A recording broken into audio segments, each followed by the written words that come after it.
Hey everyone, Boss LaFock here. Sorry that it's been so quiet lately.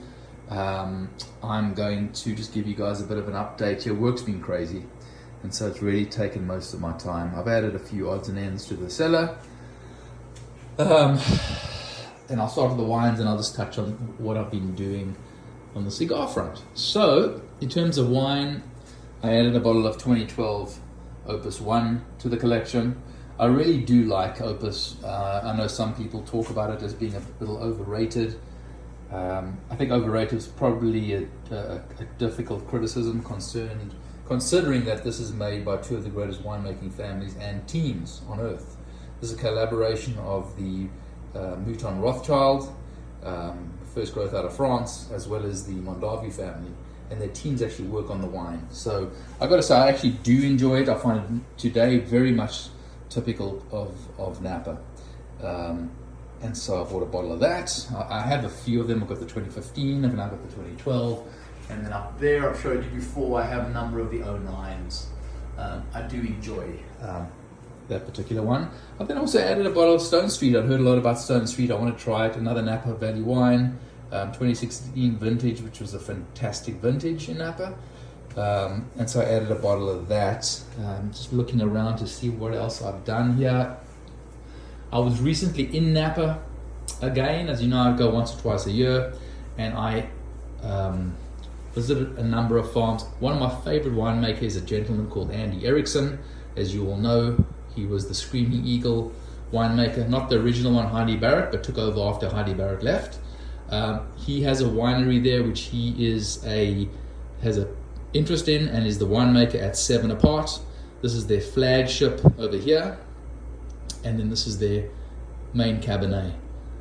Incredible juice, just wonderful wine. 2019 over here and 2018 over here, both phenomenal vintages. 2019 is a very different vintage, I find, to 2018. Very lively, feels like you could probably drink it quite early this time. And I was blown away by 7 Apart. Incredible winery as well, beautiful place. And I picked up a bit of that. Another winery that Andy Erickson is working at as the winemaker is Elman. So Elman's a ex-South African family who live in Florida. They make almost 90% of the mattresses that you sleep on. So anything supplied to Sealy Posturepedic, anything with the Russell, what's this called? I can't remember the Russell. Anyway, these guys, Elman family, make most of those mattresses that are supplied and then branded by these other organizations. The family then started a winery in Napa, and it's called Elman. And so we went there, tasted it, absolutely beautiful. Again, Andy Erickson, the winemaker, just incredible. Also picked up a bit of Rudd. This is the Oakville Cabernet. They've got some of their wineries in Coombsville and some in Oakville. I like the Oakville Cab. 2014 is a great year for Rudd. I've tasted this before, so I bought a bit of that. As you guys know, I tend to buy in bottles of 3. I like to open my first bottle, second bottle, and then hopefully time the third bottle perfectly. So that's what I like to do. Another winery I've been to many times is La Jolla. They have, the 4 mountain ranges. They typically specialize in mountain fruit. So Diamond Mountain, Spring Mountain, Mount Vida,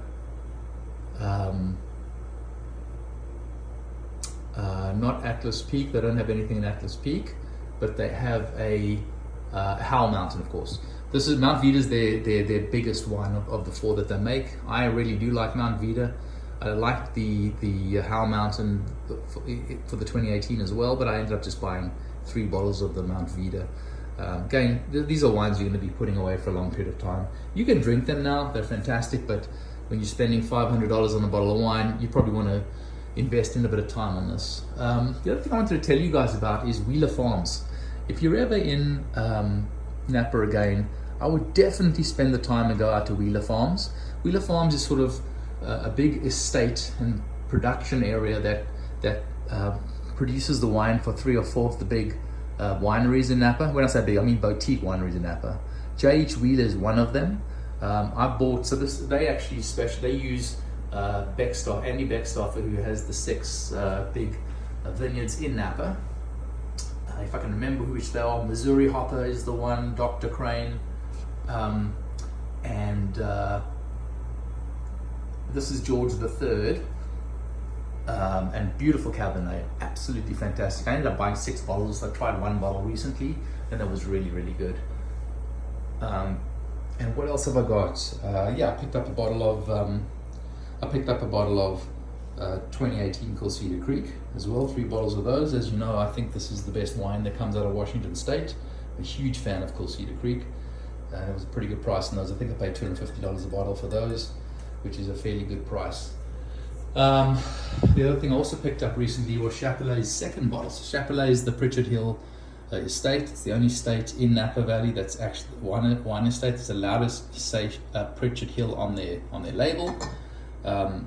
And so I bought 2 bottles of the standard cab, sorry.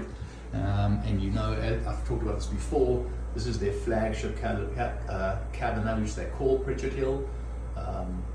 And I really do like the one that comes off the estate. What else? And I think that's about it. I did pick up a bit more Scotch. I picked up an 18-year-old Macallan, which I really love, and an 18-year-old Dalmore. Those would be sort of 2 of my favorite Scotches, 2 of my go-tos. I also have a bottle of the Oban 21, and it's a little stronger than I like. I typically like my Scotches around 43%. This is up in, I think it's about 55%. And so that's on the wine and the Scotches. Cigars, I've been picking up a few things. I've talked to you guys about this before. The Aroma de Cuba is one of my favorites, and I picked up the Passion. Very nice, tastes absolutely fantastic. So I picked up a bit of that.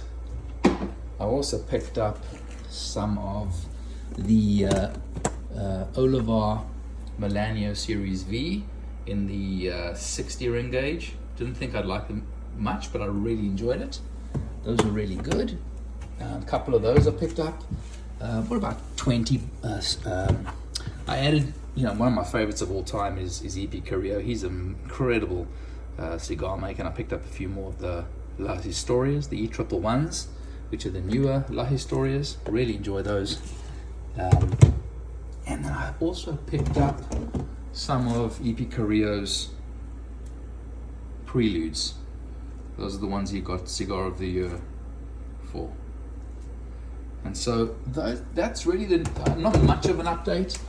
Still adding things, still adding to the collection and various things. But as you can see, crazy amount of wine still in the cellar.